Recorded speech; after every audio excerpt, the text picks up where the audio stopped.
Hey guys, it's Demo 7 with another Honcho Wroncho update. We'll get right to it here. If you look at the front of the truck here, we'll move some light over here.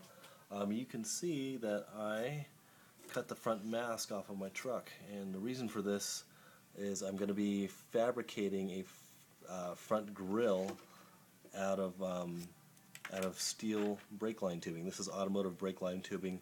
Looks just like this. It's bendable. It's quite strong. I'm going to be brazing it together. You can kind of get a look here to see what that might look like. So basically I'm going to be mimicking the headlights and the front grille out of the steel tubing, which should look really great, incorporated in with the body. So I'm going to run that all the way across here and into these the wheel wells. As you can see, I cut quite a bit off the wheel wells as well. I might tuck that brake line right up along here somehow, or possibly run it on the outside. I think I might run it on the outside just to get a better look. If you pan over here, you can see I've got this marked out to where I'm going to have an additional bar coming towards the outside to hopefully miss the door there, so it'll act like the doors can be opened up still. My rock rollers, I'm going to be making these out of steel as well, so hopefully this whole assembly will be bolted into the chassis under where the stock rock rollers are mounted. So look forward to that. It should be a kind of a long project. I have to squeeze it in between my work schedule and what I'm doing here. I put this little scale accessory on here. As you can see, it's not fitting in there right now. I don't have it mounted in, but what I have to do is take these shock towers and move them down. So I just need to drill another hole. That won't affect anything because I am going to be getting my 13-inch wheelbase steel links in, which are going to be these links, the upper and lower links, and that'll actually move the rear tire back. So that will actually look just fine with what's going on here. So this will actually be bolted into the chassis, which is going to be pretty easy to do. Another little mod there, and this actually opens up, which is kind of cool. It's just a little tin box that I got off of RC Crawler, the classified section. So let me pull off the body here so you guys can just see what's going on the inside. Oh, and also as I look to the left here, sorry for the shaky camera. This is the fuel, excuse me, not the fuel line, but the brake line that I get from the automotive store. And this is what you use to braze up all of your custom style chassis. It's all coiled up. It's very easy to straighten out. So in case you're worried about, hey, it's all curvy, it doesn't really matter. So just to show you my electronics layout, it's pretty simple actually.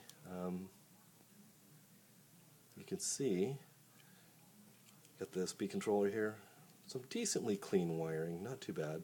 Got this little thing coming across here because I have my receiver and my light controller in here. Well, actually no light controller currently, but I should be getting some lights in pretty soon. You can see my battery that's mounted right up here. Savok servo, my 55-turn Tekin motor. I just put in a 15 tooth pinion just to see how fast it would be. Now with the 2S LiPo, it's decently quick, but better for crawling probably. And with the 3S LiPo, it's just unbelievably fast, so it's pretty cool. One thing I mentioned in my last video is the rear drive shaft was a little too long. So what I ended up doing, as you can see here, I'll see if I can focus in a little bit better with my iPhone. What I have is two female halves of a drive shaft and a floating male section right in here. Works great. I mean, if you've upgraded MIP like I did, and you've got your extra drive shafts laying around, you might as well use them instead of just letting them lay around. And they work great. I mean, I like the MIPs, they're really great, but I didn't want to go out and spend more money on what I had going on. So one note about these upper links here, I have had them fail about 3 or 4 times now because of all the different links that have been linked together.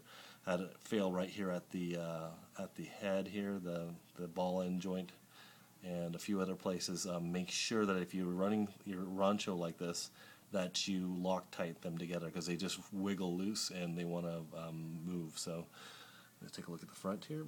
So this is my front setup, and this is my rear setup here. And you can see that this drive shaft is rubbing just a tiny bit on my plastic shaft, but it's cool for right now.